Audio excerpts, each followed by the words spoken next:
Bonjour, donc aujourd'hui nous allons voir le corps de notre personnage.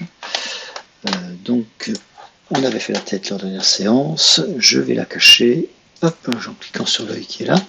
Donc première partie, nous allons placer des fois les objets qui vont faire le volume principal de notre corps. Donc on va faire deux boîtes. Première boîte qui a comme dimension 7,8, 15,4 et 12,7. Et on va tout de suite régler les subdivisions pour mettre deux subdivisions sur l'horizontale, là en width. Comme ça. Donc vous voyez qu'elle est coupée en deux. Donc je vais la placer en 0, 0, 0, donc à l'origine de notre repère. Voilà. La seconde boîte est, elle, légèrement plus petite. Ici, en largeur. Voilà. Parce que ces dimensions, donc, la dimension Z est négative pour placer en dessous du plan. Donc ces dimensions en largeur, c'est comme pour le 6,8. Par contre, pour la longueur, c'est 14,2. Et enfin, pour la hauteur, moins 2,12. Ce qui fait qu'on a un volume qui est en dessous du plan horizontal. Je vais à présent la placer aussi à l'origine. Et elle aussi a deux subdivisions. Il garde en mémoire l'affichage, donc il a deux subdivisions aussi à l'horizontale. L'idée c'est qu'après on va supprimer la moitié du corps pour ne travailler que sur la moitié gauche et refaire plus tard une symétrie pour réduire la quantité de maillage à réaliser. Il nous reste aussi à faire un petit cylindre, enfin un gros cylindre quand même, qui sert de cou à notre personnage, fixation pour la tête. Donc c'est un cylindre que l'on place au-dessus.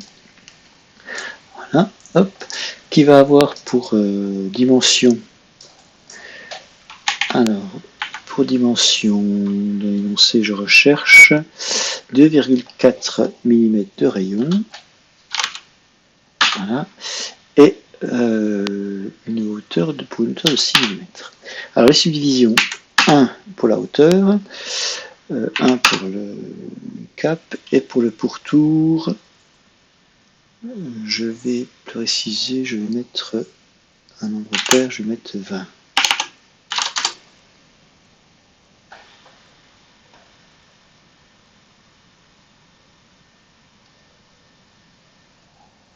Donc je vais le placer au-dessus du corps, donc en coordonnées 0, 0, et puis c'est de 12,7 la position dessus. Voilà, donc voilà les éléments, la matière qui vont me permettre de construire mon corps. Donc je vais sélectionner l'objet du milieu, je vais le transformer en polygone éditable. Voilà.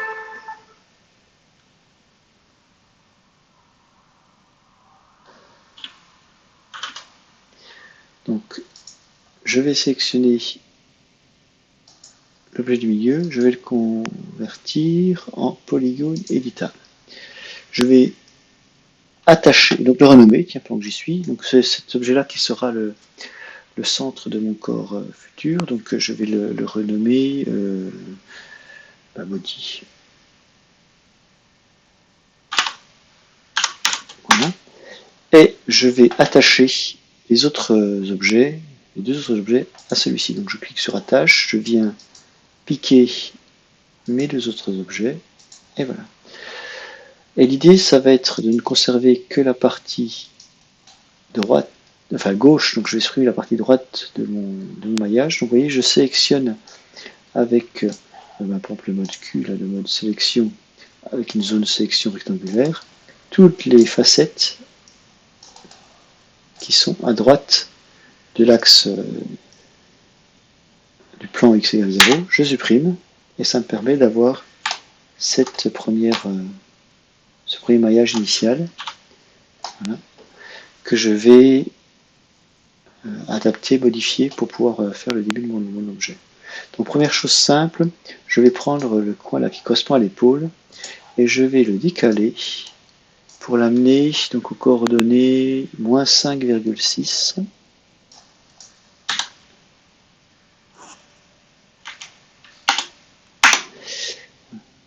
donner l'inclinaison en un personnage. Et je vais je vais ensuite enlever les faces intérieures. Donc toujours en mode 4, en mode face, je vais enlever les faces intérieures, enlever les faces qui ont des intersections avec d'autres faces, pour reconstruire mon maillage. Je peux m'enlever les deux. Je vais faire étape par étape. Je vais d'abord reconstruire le dessus ici de mon maillage. Donc je prends deux arêtes opposées et je fais un bridge. Je prends deux arêtes opposées, je fais un bridge. Et pour finir, vous avez vu, j'ai pris l'extrémité, donc la grande arête avec la petite arête de bas de mon cylindre de chaque côté. Et ça me permet de définir une zone fermée. Et c'est toujours intéressant d'avoir une zone fermée parce qu'avec l'outil, donc en mode pourtour, là en mode border, et en faisant l'outil cap, je peux fermer d'un coup cette zone. Même chose sur le haut de mon cylindre, je vais choper les deux arêtes qui sont ici, donc extrêmes.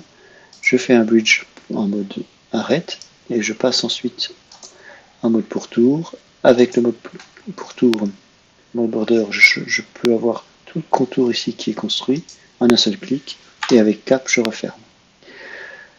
Alors je vois que là en bas j'ai un trou sous mon objet ici. Alors, on va dézoomer un peu.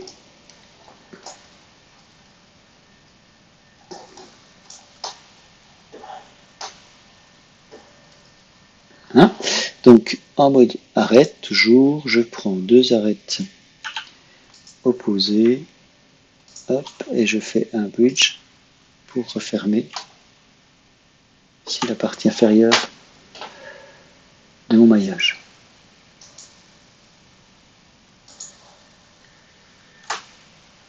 Okay.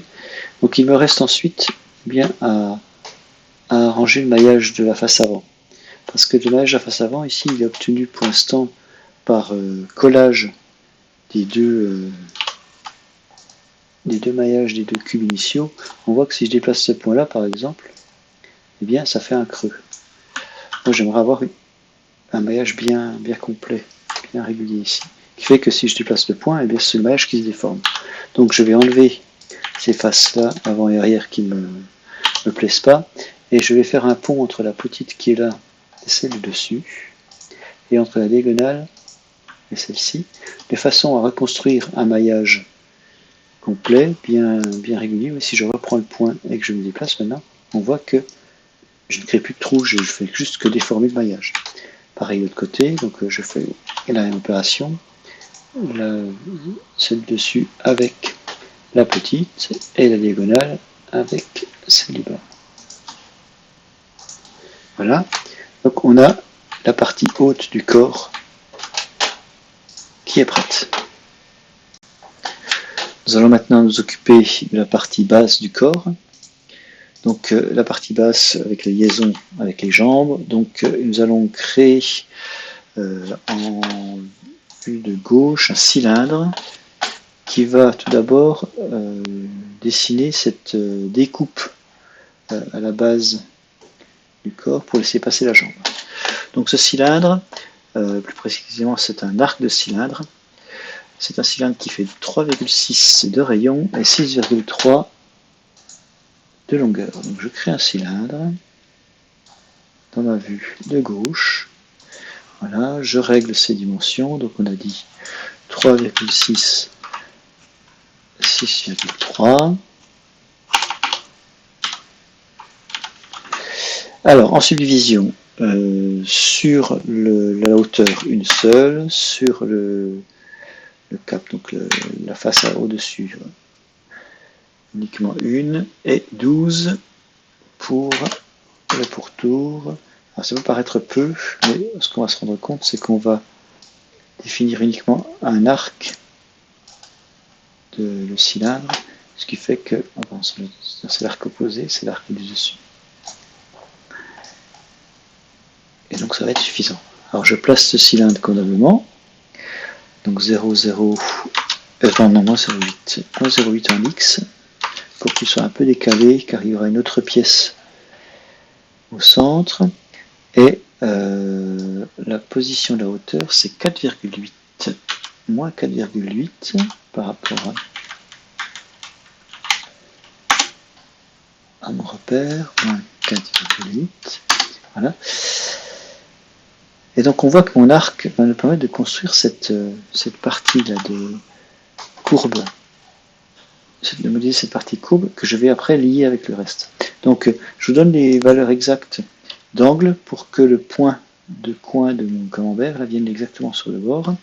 Donc les valeurs, c'est moins 228,1. Alors j'ai juste cherché étape par étape qui était le plus proche. Et puis l'autre, 48,1. Voilà, ça me permet d'avoir des points ici qui sont très très proches pour pouvoir ensuite faire le maillage. Donc, je reviens à mon maillage global. L'idée, ça va être de conserver l'arche. Donc l'arche, c'est l'extérieur de mon objet cylindrique, mais ça va être l'intérieur de mon objet final. Donc je vais utiliser une opération qui s'appelle normal pour retourner les facettes, pour que les facettes qui sont tournées vers l'extérieur soient à présent tournées vers l'intérieur.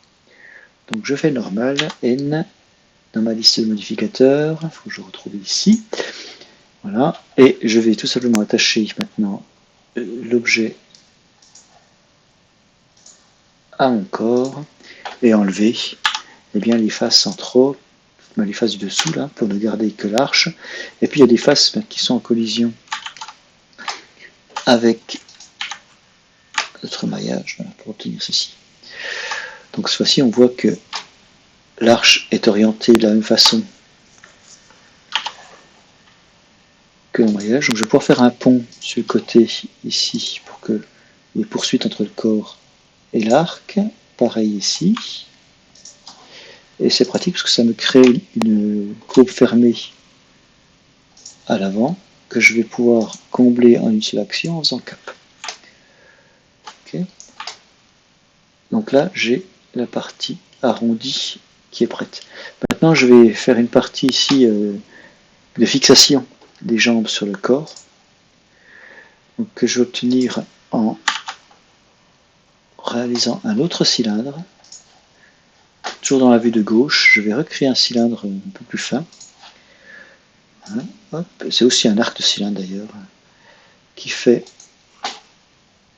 alors en rayon, c'est 3,5 je crois, c'est à peine plus moins que pour l'autre, et 0,8 de haut.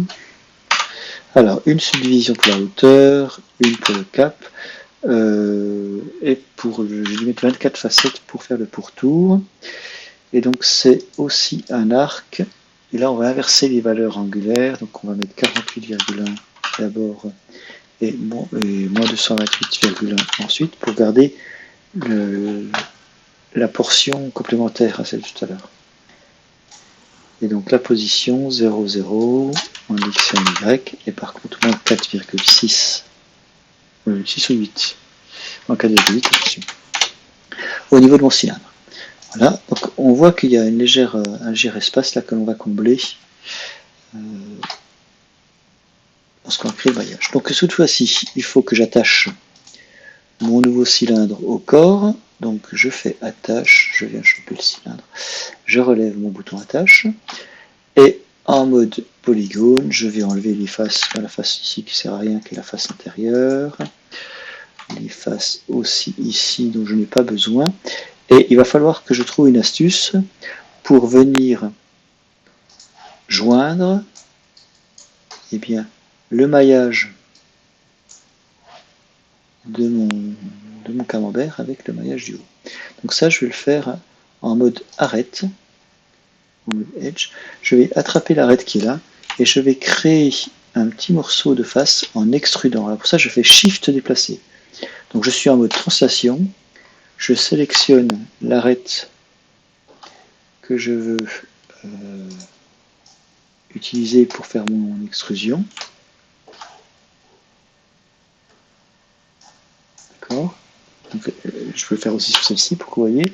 Donc je suis en mode arrête, j'attrape l'arrête et je fais un shift déplacé pour construire la matière. Et maintenant je vais passer en mode sommet et en vue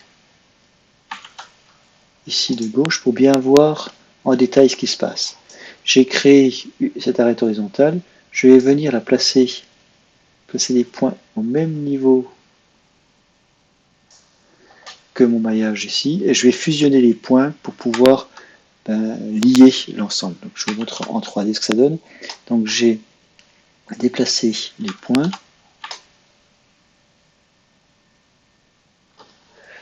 J'ai un petit problème de zoom, je vais changer mon mode de zoom, celui-ci, voilà.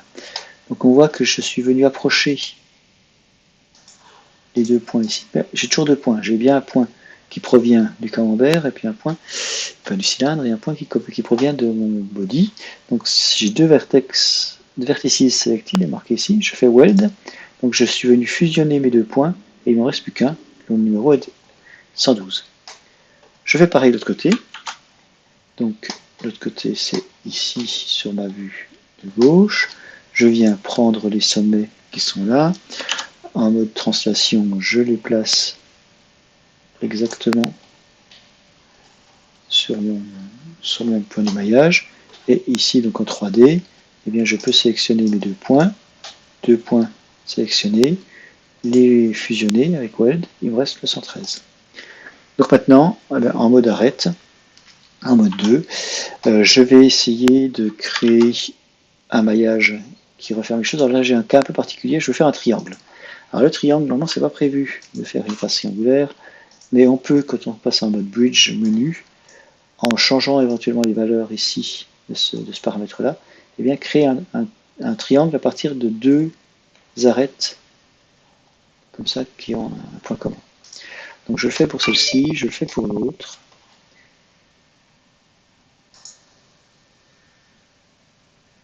Donc je le fais, je l'ai fait à droite, je le fais à gauche.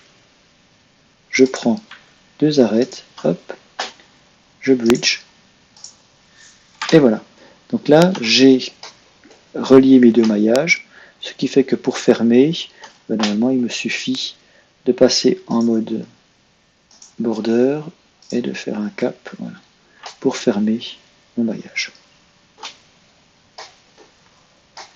Donc voilà pour la partie basse de mon maillage. Voilà, donc j'ai ma moitié de corps qui est faite. Donc pour pouvoir obtenir la deuxième moitié, je vais utiliser l'opérateur de symétrie. Donc dans la liste des opérateurs, je tape sur S, il m'emmène directement dans la liste de ceux qui commencent par S. Je prends symétrie. Donc je vais faire une symétrie par rapport à X, parce que c'est le plan orthogonal, donc c'est une symétrie par rapport au plan orthogonal à X. Par contre, la partie gauche a disparu parce qu'elle a été remplacée par la partie droite qui n'existe pas. Donc je fais un flip pour dire, ben non, c'est la partie de gauche que je vais dupliquer à droite. Le threshold, vous voyez, qui fait ici une diffusion assez moche, je vais le diminuer énormément, je mets 0,05, voilà, et du coup, eh bien, il n'y a plus de fusion qui font des choses désagréables. Voilà, donc là on se retrouve avec un objet unique, un objet symétrisé. J'ai plus de trous, j'ai bien un objet qui est symétrisé, c'est-à-dire qu'il a exactement les mêmes facettes à gauche et à droite. Donc cette fois-ci, je vais mettre des textures. Donc première chose, je vais quand même vérifier où est l'avant et l'arrière, voilà, avec la tête. Donc l'avant, c'est cette face-là. Donc je vais faire un collapse, c'est-à-dire que je vais demander à ce que ma symétrie soit fusionnée avec le polygone éditable. Donc je fais un collapse to, voilà, et il me transforme ça en polygone éditable, mais je ne peux plus revenir en arrière sur ma symétrie. Et donc je vais, comme pour la tête, définir des ID de matériaux pour pouvoir différencier la partie avec des couleurs uniformes, hein, la couleur blanche uniforme qu'on va mettre tout autour, et la couleur texturée que l'on va mettre sur le centre du corps. Donc en mode polygone, je vais sélectionner les faces avant et arrière ici. Elles, je leur donne une valeur 2, et pour le reste, une valeur 1. Donc je vais commencer par le reste, donc je fais un CTRL A pour sélectionner toutes les facettes, et celle-ci, je leur dis, c'est l'ID 1. Et je vais sélectionner celle qui sont là au milieu. Attention, je ne suis pas en translation, autrement vous allez tout casser. Je suis en mode sélection, en mode Q. Et donc je prends les faces avant et arrière ici et je leur redonne un ID 2. Voilà. Ceci, j'ai deux catégories. J'ai l'ID 1 qui est partout sauf devant et derrière et l'ID 2 qui est voilà, au niveau du dos et du torse. Je vais placer donc le matériau sur l'objet, M pour ouvrir la fenêtre de matériau. Donc, rappelez qu'on avait fait le matériau pour la tête, mais on va faire quelque chose de très très proche. On a un multi-subobject à créer avec deux sous-matériaux. Donc, je double-clique pour qu'il apparaisse à droite. J'ouvre la fenêtre pour définir le nombre, set number, je mets 2, je valide. Voilà, la fenêtre est un peu plus petite. Première catégorie, premier ID, un matériau physique. J'utilise les presets pour choisir un matériau plastique. Où est-ce qu'il est passé le plastique? Voilà, plastique glossy. Il sera blanc. Bon, on peut le mettre blanc tout de suite, hein, en couleur de base. Ah, donc dans l'éditeur de couleurs, on va prendre blanc. Voilà, hop. Et je fais un shift déplacé pour le copier, pour aller un peu plus vite, pour avoir à nouveau un autre plastique. Je le relie à l'ID 2. Et dans les coefficients ici de texture de couleur de base, je vais chercher le bitmap dans mon disque, donc l'image qui s'appelle torso. Voilà, hop, donc il est là. Donc on a bien notre double matériau avec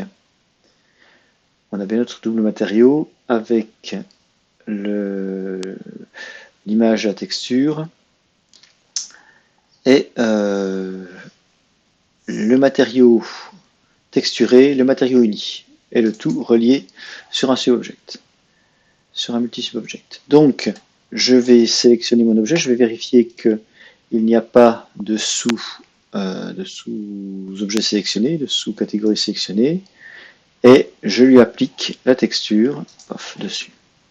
Je ferme mon éditeur, donc on voit que certaines parties sont en blanc uniforme, certaines parties sont en couleur. Il me faut placer les coordonnées de texture pour avoir une organisation propre de mon image sur chacune des faces. Donc pour placer les coordonnées de texture, c'est toujours l'opérateur unwrap UVW. Première chose, je vais sélectionner les faces de catégorie de l'avant du personnage. Alors je vérifie bien que c'est l'avant, voilà, c'était bien la tête, c'était bien devant. Donc je demande une projection plane le long de l'axe, enfin orthogonalement à l'axe Y, un axe vert qui est orthogonal à mon plan. Et tout va bien, j'ai quelque chose qui me place déjà, qui me donne déjà la forme de projection. Je fais la même chose pour l'arrière, je prends les 4 faces qui forment le dos, je demande quelque chose de plan le long de Y. Je suis prêt maintenant à placer ma texture. J'ai déjà défini le type de projection, la forme de projection. Donc pour aller plus loin, j'ouvre l'éditeur UVW pour avoir simultanément les facettes que je vais sélectionner de l'avant de mon personnage et la texture graphique de mon image torso. Je sélectionne dans la zone au-dessus. Donc là, j'ai plein de facettes qui s'affichent en même temps. Je vais filtrer en prenant uniquement celle de catégorie 2. Donc là, c'est la partie avant du perso. Donc je vais réduire la zone ici de texture pour que les facettes recouvrent la texture de l'avant du corps. Si je regarde un peu en détail les choses, je m'aperçois ici que j'ai une trace en bas de mon personnage. Ah, il y a une erreur. Non, ah non, c'est un zoom. Donc il y a une trace ici de l'image du haut du corps qui apparaît en bas. Pourquoi? Alors je regarde ça sur on voit que le bas de mes coordonnées de texture, ici, les points rouges qui sont là, eh bien, sont en dessous. Alors comme ça cycle, eh bien, ils prennent de la couleur au-dessus. Alors pour éviter ça, je vais les remonter pour qu'ils prennent leur couleur en bas de ma zone, c'est dans la zone blanche, et voilà, je n'ai plus cette répétition. Même chose sur l'arrière du personnage, je prends les 4 faces qui forment l'arrière. Il faut que je mette en mode face. 1, 2, 3, 4. Je déplace ma texture pour prendre la zone arrière du corps. Voilà, comme tout à l'heure, pour que ce soit symétrique, je vais à peine en dessous ici. Je prends les points qui sont là en bas, je les remonte un petit peu. Voilà. Je vais remonter aussi un petit peu celui-ci qui est un peu plus bas que les autres. Ça peut arriver. Le but étant d'avoir, à l'arrière comme à l'avant, une impression de ceinture droite. Voilà, donc là, voilà mon personnage texturé. Alors, dernière étape de la réalisation du corps, le chanfrein. On va placer un chanfrein sur les arêtes extérieures de notre personnage. Donc, je vais utiliser Collapse To pour fusionner le Unwrap avec le polygone éditable. Et en mode arête, je vais sélectionner les arêtes qui forment le pourtour de mon personnage. Et j'enlèverai les arêtes qui m'embêtent, les arêtes internes, que je ne veux pas chanfreiner, je ne veux pas arrondir. Alors le mieux c'est de les regarder en transparence. Voilà, donc avec Alt, j'enlève les arêtes intérieures, celle-ci, celle-ci, celle qui se trouve aussi à l'intérieur ici, à l'intérieur là. Vous voyez qu'il me reste l'arrondi, il me reste l'avant, l'arrière, le haut, les épaules, mais par contre je n'ai plus d'arête intérieure. Voilà. Donc une fois que j'ai sélectionné mes arêtes extérieures, j'applique mon chanfrein avec un coefficient très faible, 0,0, donc 0,2 mm. D'accord. Et puis 3 subdivisions sur le pourtour. Et j'obtiens cet effet d'arrondi sur chacune des faces. Je le valide. On regarde le résultat en qualité haute. Et ben, c'est pas mal du tout. J'ai mon personnage avec sa texture avant et arrière et son chanfrein.